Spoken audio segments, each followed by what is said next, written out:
በተካሄደው የተቀናጀ ኦፕሬሽን 96 ጽንፈኞችን ከጥቅም ውጪ ማድረግ መቻሉን እዙ አስታወቀ። ግብጽና ሳውዲ አረቢያ ሌሎች አራት ሀገራትን በማሳተፍ በቀይ ባህር ላይ የጋራ የባህር ኃይል ልምምድ ያካሄዱ እንደሚገኝ ተገለጸ። ፍርድ ቤቱ የቀድሞ የሰላም ሚኒስትር ዴኤታ አቶ ታዬ ደንደአ ከቀረበባቸው 3 ክሶች በሁለቱ ክሶች ነፃ ያላቸው ሲሆን በሶስተኛው ክስ ጥፋተኛ ተባሉ። ከውጭ በዓለም አቀፍ ደረጃ ከ1 ቢሊዮን በላይ ህገወጥ የጦር መሳሪያዎች ይዘዋወራሉ ተባለ። ሰላምና ጤና በያላችሁበት ተመኘን። የተወደዳችሁ ማል ሚዲያ አድማጭ ተመልካቾቻችን ቀደም ብለን ያስደመጥናችሁን ጨምሮ ሌሎች ቀሪ መረጃዎችን ይዘናል። እስከ ፍጻሜው አብሮነታችሁ ያለን። አሁን ቤት መግዛት ተችሏል። አዲሱ ፕላቲኒየም ብሎካችን ላይ 35% እውነተኛ ቅናሽ ለ15 ውድ የማል ሚዲያ ቤተሰቦች እንዲሁም አንድ ቤት ሲገዙ አንድ ቤት በነፃ የሚያገኙበት እድልም ተመቻችቷል። 60% ከወለድ ነፃ የባንክ ብድር በረጅም ዓመት የክፍያ አማራጭ ፓኖራሚክ ቪው ማለትም በአራቱም አቅጣጫ ማራኪ የተፈጥሮና የከተማ እይታ ለእያንዳንዱ ቤቶች ፕራይቬት ሊፍት የተገጠመላቸው የልጆች መጫወቻና የስፖርት ማዘውተሪያ የመዋኛ ገንዳ ጂምናዚየምና ቤተ መጻሕፍት ፓርኪንግና የኤሌክትሪክ ቻርጅ መሙያን ጨምሮ ሌሎች ሁሉን አቀፍ መዝናኛዎችን በነፃ በመዲናችን አዲስ አበባ በነፋሻማዋ ለቡ መብራት እጅግ ማራኪና ቅንጡ በሆነው የመኖሪያ መንደራችን ውስጥ በ5% ቅድመ ክፍያ ብቻ የቤት ባለቤት ይሁኑ። ለበለጠ መረጃ በ0907 888883 ወይም በ0944 419190 ይደውሉ። በቀዳሚነት ወደ ያዝነው መረጃችን አለፍን። በተካሄደው የተቀናጀ ኦፕሬሽን 96 ጽንፈኞችን ከጥቅም ውጪ ማድረግ መቻሉን እዙ አስታወቀ። የምስራቅ እዝ ኮማንድ ባቀደው የጋራ ኦፕሬሽን ከምስራቅ እዝ ሀዶች ከኮማንዶና አየር ወለድ እዝ እንዲሁም ከአማራ ክልል ጸጥታ ኃይል ተወጣተው በጋራ ባደረጉት ኦፕሬሽን 96 ጽንፈኞችን ከጥቅም ውጪ አድርገዋል። ጽንፈኞቹ ንጹሃን ዜጎችን በማገትና ገንዘብ በመቀበል የመኪና አስቁሞ ዘረፋ በማድረግ ቀረጥ በማስከፈል ህዝቡ ከወንጀል ስጋት ነፃ ሆኖ መንቀሳቀስና ተግባሩን መፈጸም እንዳይችል ያደረጉ በመሆኑ ምስራቅ እዝ ከአማራ ክልል ፖሊስና ከአየር ወለድ ክፍለ ጦር ንስር ሻለቃ ጋር በጥምር የጋራ እቅድ አውጥተው አካባቢውን የማጽዳት ግዳጅን ተወጥተዋል። ይህም ከጥቅምት 27 እስከ ህዳር 2 ቀን 2018 ዓ.ም ለ6 ተከታታይ ቀናት የጸረ ሽምቅ ስምሪት እየተደረገው በባህር ዳርና አካባቢው በሰሜን ጎጃምና በምዕራብ ጎጃም ዞኖች በሚገኙ የተለያዩ ወረዳዎችና ቀበሌዎች ውስጥ ነው። ስምሪቱን ከመሩት ውስጥ የኮር አዛዥ ብርጋዴር ጀነራል አዲሱ መሐመድ፣ የአማራ ክልል ፖሊስ ወንጀል መከላከል ጠቅላይ መምሪያ አዛዥ ምክትል ኮሚሽነር አበበ ውቤና የአየር ወለድ ክፍለ ጦር ንስር ሻለቃ አዛዥ ሻለቃ አስናቀ መርድ በሰጡት ማብራሪያ በጥምረት በተደረገው ኦፕሬሽን 27 ጽንፈኞች ተደምስሰዋል፣ 8 ቆስሏል፣ 61 ተማርኳል። አመራሮችን ጨምሮ 8 እጅ ሰጥተዋል ብለዋል። ጽንፈኛው ሲጠቀምበት የነበረ 58 ኤኬም ክላሽ፣ 90 የቃታ መሳሪያ፣ 11 ሽጉጥ፣ 5 ቦምብ፣ 1281 ልዩ ልዩ የጥይት አይነት እንዲሁም 6 በሞባይል ሲስተም የሚፈነዳ ፈንጂ በቁጥጥር ስር ውሏል ተብሏል።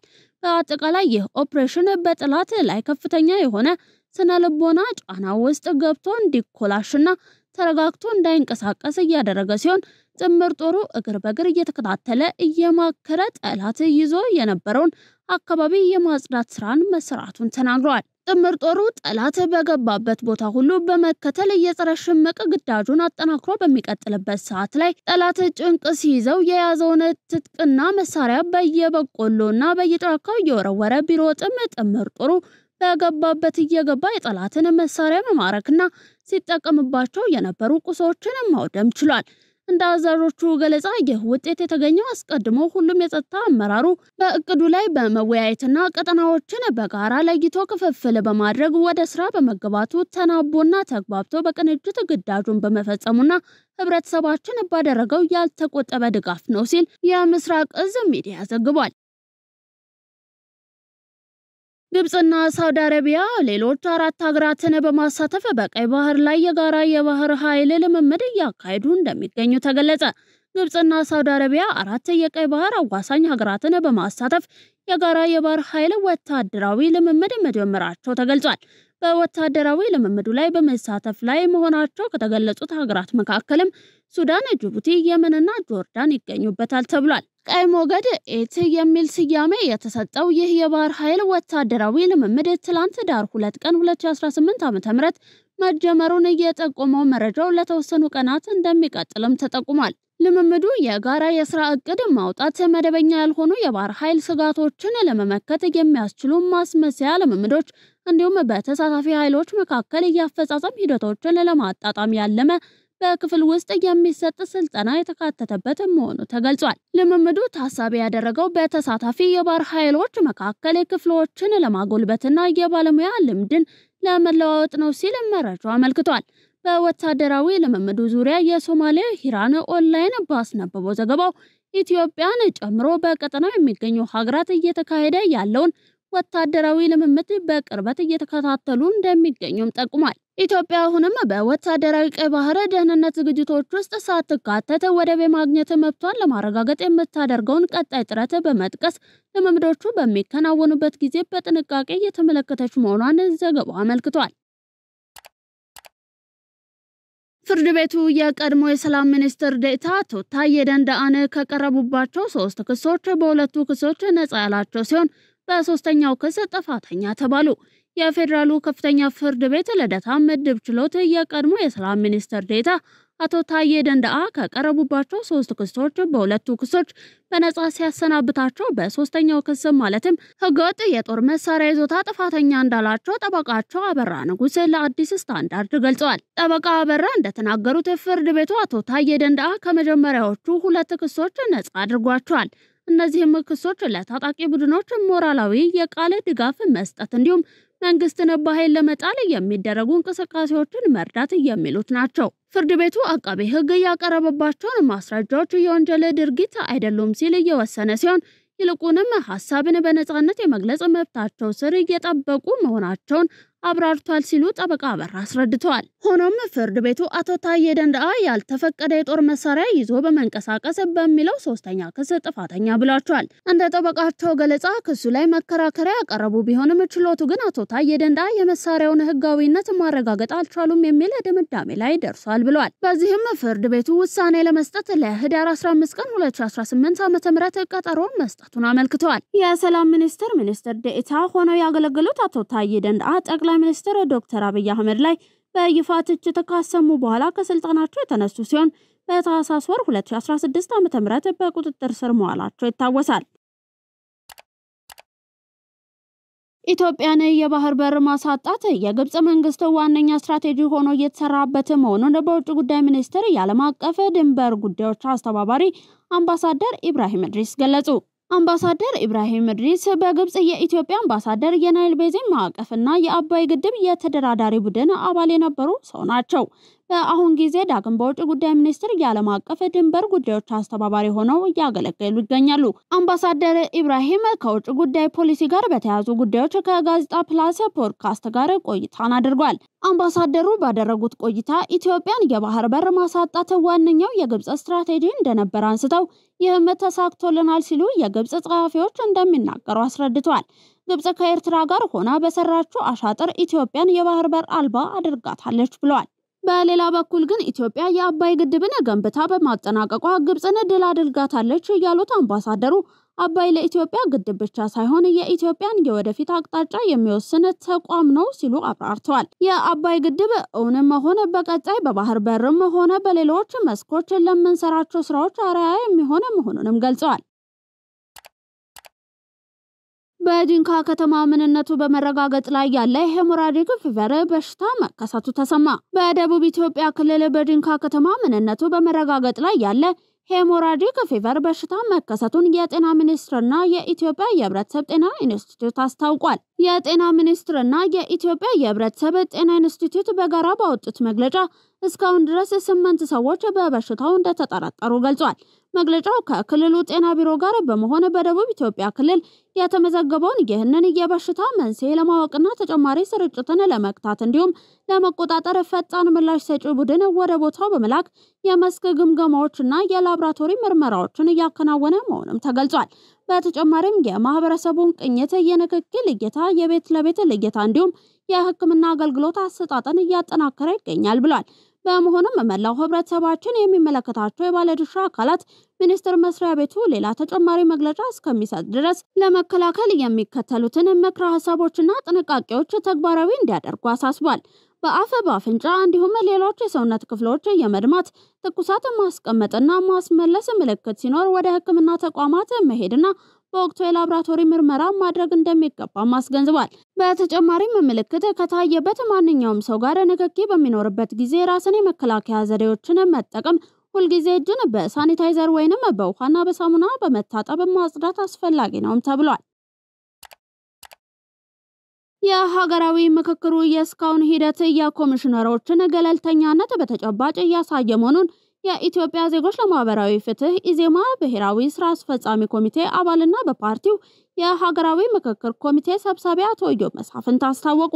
አቶ ኢዮብ ለአዲስ ዘመን እንዳስታወቁት ሀገራዊ ምክክር በኢትዮጵያ ሲጠየቅ በጣም ረጅም ዓመታት እያስቆጠረ ሲሆን እስካሁን ባለው ሂደትም የኮሚሽነሮች ገለልተኝነት በተጨባጭ ታይቷል። ኮሚሽነሮቹ በማንኛውም ግፊት ሳይሆን በራሳቸው ህሊና ለቆሙለት ዓላማና የህዝብ ተወካዮች ምክር ቤት ለሰጣቸው ኃላፊነት በትጋት እየሰሩ ነው። ውጤቱም በተስፋ እንጠብቀዋለን ብለዋል።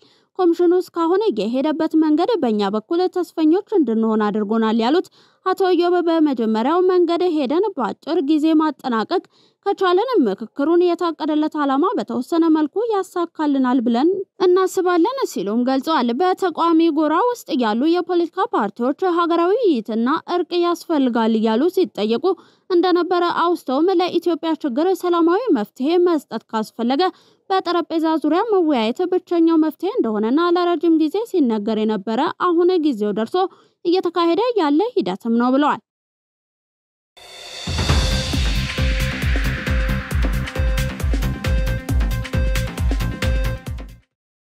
እየተመለከታችሁ የምትገኙት የምሽት መረጃዎቻችንን ነው። ከባህር ማዶ ያዝናችሁ አለፍን። በዓለም አቀፍ ደረጃ ከ1 ቢሊዮን በላይ ህገወጥ የጦር መሳሪያዎች ይዘዋወራሉ ተባለ። ተመድ በመላው ዓለም አሁን ላይ ከ1 ቢሊዮን በላይ ህገወጥ የጦር መሳሪያዎች እየተዘዋወሩ መሆኑን አንስቶ በዲጂታል ማኑፋክቸሪንግ ውስብስብ በሆነ መንገድ እየተመረቱም ነው ብሏል። የተባበሩት መንግስታት ድርጅት በምዕራብ አውሮፓና ላቲን አሜሪካ የ3D የጦር መሳሪያዎች እየጨመሩ መሆኑንና በህገወጥ መንገድ መዘዋወር መቀጠላቸውንም ጠቅሷል። ድርጅቱ በድንበር አካባቢዎች ያሉ የላላ ቁጥጥር የጦር መሳሪያ ማዕቀቦች እንዳይሰሩ አድርጓል ያለ ሲሆን ለማሳያነትም የጦር መሳሪያ ማዕቀብ ባላቸው ሊቢያና የመን የጦር መሳሪያዎች በአሸባሪዎች እጅ በቀላሉ እንደሚገባም አንስቷል። የጦር መሳሪያ ዝውውሩ ሽብርተኝነትን፣ የወንጀል ተግባራት እንደዚሁ ቀጠናዊ አለመረጋጋቶች እንዲጨምሩ እያደረገ ሲሆን ሁሉም አካላት ዝውውሩን በመግታት ስጋቱን ሊቀንሱ ይገባልም ተብሏል። ታንዛኒያ የኢንተርኔት መዘጋት $238 ሚሊዮን እንዳሳጣት ተነገረ። ታንዛኒያ ካካሄደችው ምርጫ ጋር በተያያዘ የኢንተርኔት አገልግሎት በመላው ሀገሪቱ ለ6 ቀን ዘግታ የቆየች ሲሆን ይህም ኢኮኖሚያ $238 ሚሊዮን እንዲያጣ አድርጎታል ተብሏል። ታንዛኒያ ከምርጫው ጋር በተያያዘ የኢንተርኔት አገልግሎት ዘግታ የነበረ ሲሆን አሁንም ኤክስ የተሰኘው ማህበራዊ ሚዲያ ላይ እገዳን አስቀምጣለች። በአፍሪካ የኢንተርኔት አገልግሎትን መዝጋት ከ2016 በኋላ በእጥፍ መጨመሩ ሲነገር ከ2016 እስከ 2024 በ41 የአፍሪካ ሀገራት 190 ጊዜ የኢንተርኔት አገልግሎት ተዘግቷል ተብሏል። የናይጄሪያው ግዙፍ ኩባንያ የሆነው ዳንጎቴ ግሩፕ በዚምባብዌ ቢያንስ $1 ቢሊዮን ኢንቨስት እንደሚያደርግ መስራችና ዋና ስራ አስፈጻሚ አሊኮ ዳንጎቴ አስታወቁ። በአፍሪካ ቀዳሚ ባለጸጋ የሆኑት አቶ ዳንጎቴ ረቡዕ ጠዋት ከዚምባብዌ ፕሬዝዳንት ኤመርሰን ምናንጋጓ ጋር ከተገናኙ በኋላ ከዚምባብዌ መንግስት ጋር የኢንቨስትመንት ስምምነቱን ተፈራርመዋል። የኢንቨስትመንት ስምምነቱ በዋናነት በሶስት ዘርፎች ላይ ያተኮረ ሲሆን የሲሚንቶ ፋብሪካ፣ የኃይል ማመንጫ፣ የነዳጅ ውጤቶችን የሚያጓጉዝ የቧንቧ መስመር። አቶ ዳንጎቴ በሐራሬ ለጋዜጠኞች በሰጡት መግለጫ በተለያዩ ዘርፎች ኢንቨስት ለማድረግ በዚምባብዌና በዳንጎቴ ግሩፕ መካከል ስምምነት ፈርመዋል ብሏል። ይህም ስምምነት በደቡብ አፍሪካዊቷ ሀገር ዚምባብዌ ኢኮኖሚ ውስጥ ከፍተኛ መዋለ ንዋይ ከሚያፈሱ ስምምነቶች አንዱ እንደሚሆንም ይጠበቃል።